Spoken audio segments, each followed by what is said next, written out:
This video was brought to you by Nebula.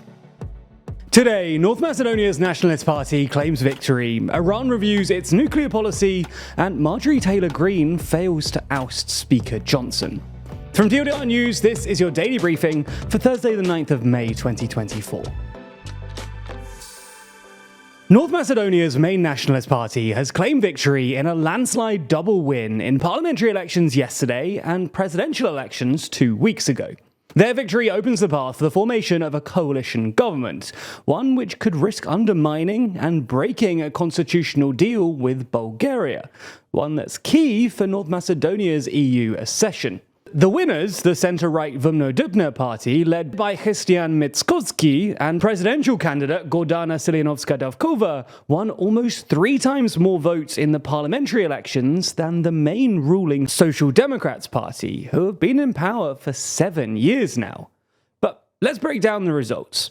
Out of the 85% of counted votes so far, Vumno have won 42.88% of the ballots. Achieving what may be their worst election results ever, the ruling Social Democrats got only 14.82% of the vote. Third place went to the ethnic Albanian Democratic Union for Integration, with 14.3% of the vote. Their rivals, the United Albanian Opposition, came fourth with 11.21%. Now, this clearly is a good result, but at an earlier parallel presidential race, Vumno also had another reason to celebrate. Their candidate, Gordana Siljanovska-Davkova, came first, repeating the result from the first round of the presidential race, winning double the number of votes of her rival, the incumbent president, who was endorsed by the Social Democrats. And that means that she'll become North Macedonia's first female president. Now, while all of these elections are monumental in their own right, North Macedonia is also currently an EU candidate country, and while Vumno hasn't officially questioned their EU path, it has repeatedly rejected a political deal in a dispute with Bulgaria, a deal which would require constitutional change in the country, which entails essentially mentioning Bulgarians living in the country in its constitution. And all of this is essentially a requirement to advance in EU negotiations. And perhaps unsurprisingly, the nationalists Vumno have deeply criticized the deal. And to be honest, all of this negotiation might be why the nationalists have become such a potent force in the country. North Macedonia has arguably had to make a lot of concessions for EU membership. For instance, Greece has also blocked their candidacy in the past, asking the Balkan country to officially change its name, as Athens didn't like the fact that the small Balkan country had the same name as the Macedonia region in northern Greece. Now, the outgoing Social Democrats signed an agreement with Greece to solve the name dispute, and they've also reached a deal with Bulgaria to unlock the start of EU membership talks. But they face criticism over what was perceived as a failure to advance Macedonia's economy, to fight corruption, and the sluggish advance of North Macedonia's bid to join the EU. And it'll be interesting to see whether the new parties will do any better. There's more on the way, but remember to subscribe and ring the bell for more daily briefing tomorrow. Plus, if you want to support the channel like Starkiller Sniper, then consider joining the new TLDR membership program for just $1.99. Moving to Iran now, where an advisor to Supreme Leader Ayatollah Khamenei has explained that Iran could be effectively pushed into building a nuclear weapon if Israel threatens its existence. Discussing Iran's nuclear doctrine, he explained that in the case of an attack on our nuclear facilities by the Zionist regime, our deterrence will change. Now, back in the early 2000s, Khamenei banned the development of nuclear weapons, claiming that it is haram, or forbidden in Islam. However, in 2021, the Iranian intelligence minister claimed that any further pressure from the West could force the country into developing nuclear weapons. Now, as things stand, Iran is enriching uranium up to 60% purity, while weapons-grade uranium, on the other hand, is enriched to 90%. Analysts from the International Atomic Energy Agency predict that were Iran to continue enriching their uranium, they would have enough to build 2 nuclear weapons, which ought to be concerning. Moving to the US now, where Republican Congresswoman Majorie Taylor Greene has failed to remove Mike Johnson as Speaker of the House of Representatives. Now, Greene was frustrated with the Speaker due to his support of the $61 billion aid package for Ukraine. However, many of her Republican colleagues didn't agree with this criticism. As such, the vote to oust the Speaker was lost, with 359 votes against and just 43 votes in favour. Following the vote, Johnson made a statement, with him suggesting that he hoped the vote would end the personality politics and frivolous character assassination that has defined the 118th Congress.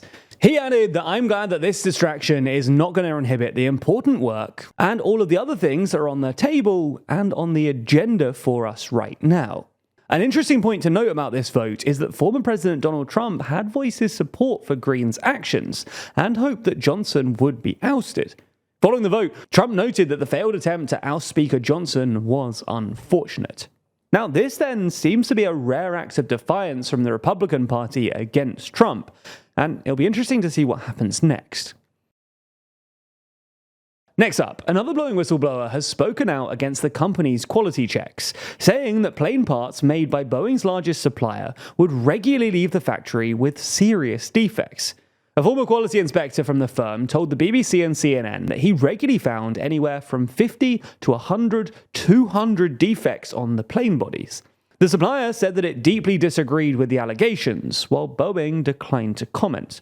Now, as you likely already know, the company is already in hot water over a series of incidents over the past year, most notably when a door plug blew out of a Boeing 737 mid-flight in January. Not only that, but just yesterday, a Boeing cargo plane was also forced to land at Istanbul airport without front landing gear. Now, this clearly isn't the first incident, and nor is it the first whistleblower, with several others coming forward so far, including 2 men who have died in recent weeks since speaking out against the manufacturer. And there's reportedly at least 10 more still to come forward.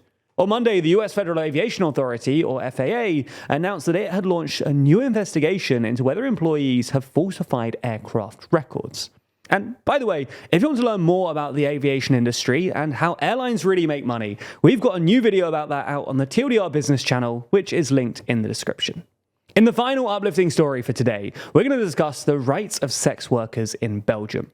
This week, Belgium became the first country in the world to approve a labour law on employment contracts for sex workers. Specifically, the new law gives sex workers entitlement to health insurance, pensions, unemployment and family benefits, holidays, and maternity leave.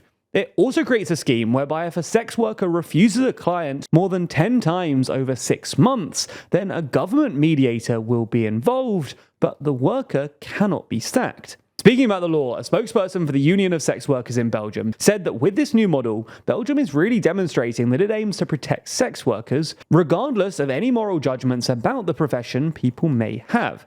He added, "We hope that other countries will copy this text, as they did with topics such as same-sex marriage, abortion, euthanasia, and transgender rights."